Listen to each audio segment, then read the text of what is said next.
Taking a global perspective, the country that seems to be able to demand attention from major powers one after another is apparently only India.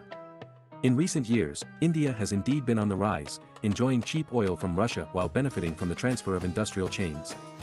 Amid the global economic downturn in the post-pandemic era, India has maintained continuous high growth, attracting foreign investment despite the risk, and its stock market has more than doubled in just 2 years. In the eyes of Western countries, India has always been the favored one, experiencing waves of admiration almost every decade. Even though India has been targeting foreign companies for 60 years, with issues such as shoddy roads and dams, open-air toilets, and strong-arm tactics, it does not seem to affect the West's affection for the country. The question then arises, why does the West have a special fondness for India? It is well known that India's path to independence was unique. While China was fighting against Japan and the US, India successfully freed itself from British rule with a strategy of not retaliating when attacked. China, on the other hand, marked its founding by shelling British warships and rejecting all unequal treaties imposed by imperialists, tearing its ties with the West. India, in its independence process, displayed a very mild approach. Although the conflict between India and Pakistan was extremely intense, it was mainly internal, and the UK retained the majority of its commercial interests through equity and agents. Gandhi, to some extent, avoided war destruction and preserved most of the industrial base for the country. However, Gandhi's ideas were not entirely rational. He opposed industrialization, was enthusiastic about caste governance, and even led spinning, aiming to return to a small agrarian society. Fortunately, Gandhi died early, otherwise, India might be even more surreal than it is now. Objectively speaking, India's destiny began with Nehru but also ended with him. Due to Nehru's early education in the UK and later exposure to the irrational growth of the Soviet economy, he, after transitioning to become a left-wing leader of the Indian National Congress, aspired to transform India into a socialist country with Indian characteristics. However, the situation at the time was that India's landlords and vested interest groups were very powerful. Furthermore, after Britain withdrew from India, it left behind a significant industrial infrastructure. In 1950, India's per capita electricity generation was 4 times that of China, GDP was 1.6 times, railway length was 2.5 times, fertilizer production was 4 times, and steel production was 8 times. In the eyes of the US and the Soviet Union, India had a strong industrial foundation and a strategic location in the throat of the Indian Ocean, making it incomparable to China, which was poor, had lofty ambitions, and refused to yield. Besides Soviet industrial assistance, the US and Britain also provided funds and technical support to India. In just 3 5-year plans, India's economy began to take off, with an average annual growth rate of 4%, and per capita income increased by 9%. Apart from Japan, India's industrial level is considerably higher than that of Asia, Africa, and Latin America. It can be said that Nehru had a good hand to play initially, making decent progress in the early stages. India even had the potential to become the 3rd major independent power, independent of the 2 major blocs. However, the subsequent questionable maneuvers completely ruined India's dream of becoming a major power. As known to all, in the eyes of Indians, there was no neighboring country capable of challenging them. The places they looked at were small countries like Myanmar, Nepal, Sikkim, and Bhutan. The only country they could potentially engage in a conflict with was a large country to the northeast, beyond the Himalayas. However, in 1962, India's leg was broken by China, and since then, they stopped talking about the non-aligned movement. Nehru's domestic support plummeted, and 2 years later, he met Gandhi with a heart full of grievances. India has proven its harmlessness to major powers through its strength, making its international environment much easier than China's. Throughout the 1960s, China, to avoid nuclear extortion, tightened its belt nationwide to develop nuclear capabilities. In contrast, India faced minimal external threats, even that a smiling Buddha was achieved with the assistance of both the United States and the Soviet Union. To some extent, China also helped India. Without China's hard work, it would have been challenging for India to receive the extensive technological assistance from the US and the Soviet Union. If Cold War-era India benefited from power play among major nations, the post-Soviet era saw India gaining favor due to its struggling industrialization. As mentioned earlier, India pursued planned economy for over a decade after its founding, resulting in slow development. Most enterprises established during Nehru's era were state-owned, creating a more equal society as elite groups shared poverty with the common people. In 1991, following the collapse of the Soviet Union, developing countries embraced economic liberalization reforms. India followed suit, privatizing state-owned assets while welcoming foreign capital into its market. However, foreign investors soon realized that India was not as straightforward as expected. India's trade protection was severe, hindering free circulation of goods domestically, let alone global trade. In dealing with foreign companies, India treated everyone equally, imposing fines and dismantling businesses without hesitation, especially targeting various grievances of foreign enterprises. The slow industrialization process in India had reasons. While one might assume it was due to the lack of Indian workers' capabilities, the reality is more complex. The major obstacle to industrialization is India's comprador groups. For example, in the arms trade, 70% of India's military industry relies on imports, sustaining Russia's military industry for decades.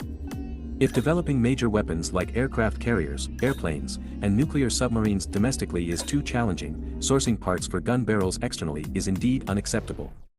For instance, in 2017, when India's domestically produced cannon, Dhanush, experienced a breech explosion, officials and media shifted blame to China, claiming that Dhanush used ball bearings from a small Chinese civilian company. The size deviation allegedly caused the cannon to explode. Admittedly, India has a unique way of diverting focus and often lashes out at Western media. However, the critical question is, why did the Indian military go to China to procure incompatible ball bearings in the first place? Even if India's industrial capabilities were lacking, it should not have compared itself to a private enterprise in a prefecture-level city. The only reason is that overseas procurement provides operational space, allowing India's comprador groups to make money. This is also the key reason why Russians can frequently harvest benefits from India. Additionally, the Indian government has its own calculations, as only by purchasing military weapons from Europe, the United States, and Russia can India secure the support of these countries. In other words, India has made friends with international bigwigs at the cost of self-mutilating its military-industrial development. In other industries, the situation is quite similar. According to data, since its founding in 1947, India has almost consistently faced a trade deficit every year, with exceptions only in 1950 and 2020. In 2022, the trade deficit between China and India reached $115.4 billion, and the trade deficit between the United States and India reached $119.4 billion. China and the United States mainly export industrial goods to India, while India primarily exports mineral raw materials. In theory, aside from mimicking pharmaceuticals to target foreign companies, India has managed to avoid most industries involving developed countries. Even their acclaimed IT industry is essentially providing software outsourcing services to European and American companies. In the global division of industries, India adeptly plays the role of compradors, making it a country that many love. Contrastingly, in China, there is a strong ability for reverse engineering, and once a sample is obtained, it can be replicated. Now, China is self-sufficient in military capabilities, and its industries compete comprehensively with Europe and the United States. When compared, India seems to be more appealing. Hence, foreign companies are entering India despite the risk, driven by India's large population and immense potential. On the one hand, India has the potential for substantial growth, and on the other hand, there is no worry about India advancing to cross levels, allowing it to compete with developed countries in high-end industries in the future. From 2004 to 2014, in this decade, India achieved an average annual growth rate exceeding 8%. However, the industrialization of the country did not progress significantly. Among the 250 economic development zones, they are predominantly focused on the IT and financial services industries. In India's GDP composition, the service sector accounts for 56%, while industry and agriculture together make up only 44%, which is not in line with the positioning of a developing country. If forced to explain, it is because the highly divided Indian society prevents a large population of illiterate people from participating in the modern industrial civilization process. India's economic model does not follow the traditional path of transitioning from agriculture to manufacturing and then developing high-end services. Instead, it skips manufacturing and engages in finance and software outsourcing, cleverly avoiding the harsh reality of infrastructure development burdened by too many impoverished people. According to a World Bank report, over 800 million people in India live on less than $2 per day, with an average of 4 farmers committing suicide or starving to death every day. The wealthiest 10% in India control 57% of the national total income, and the top 1% of the business class holds 22%. The bottom 50% of the population, constituting 50% of India's population, only accounts for about 13% of the GDP.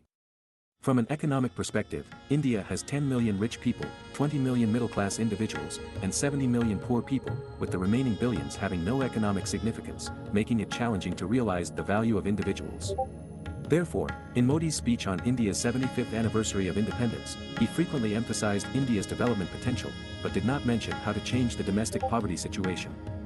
This is because, in the government's eyes, as long as they can satisfy the livelihoods of 100 million people, the rest is not within the consideration range. It's essential to note that China's government aims to achieve common prosperity for 1.4 billion people, a goal viewed as a disaster by Western countries. If 1.4 billion Chinese people were to live a lifestyle similar to that of Americans, it would mean a reduction in the living standards of most developed countries due to the limited resources on Earth. India does not have such requirements. Even with stark wealth disparities, the lower-class population is stabilized. In international cities like Mumbai, the rich live in modern high-rise buildings, while millions of poor people squeeze into a poverty-stricken area of about 2 square kilometers. Although small, this area has everything needed, including factories, schools, and temples, achieving self-sufficiency. In summary, India's value is entirely reflected in comparison to China. From the Cold War to the present, Europe and the United States have consistently used India as a tool to suppress China. However, India seems to enjoy this role and has gained many benefits through various maneuvers. Now, with ongoing tensions between China and the United States, India once again has the opportunity for development. However, whether it can seize this opportunity is uncertain. After all, India's reputation is known, and some bold companies may encounter setbacks in India. The Western enthusiasts praising India's enormous potential have been saying so for decades. However, the claim that it will surpass China is something hard to agree with. As for those foreign companies embracing India, all we can do is wish them good luck. Only time will reveal what unfolds.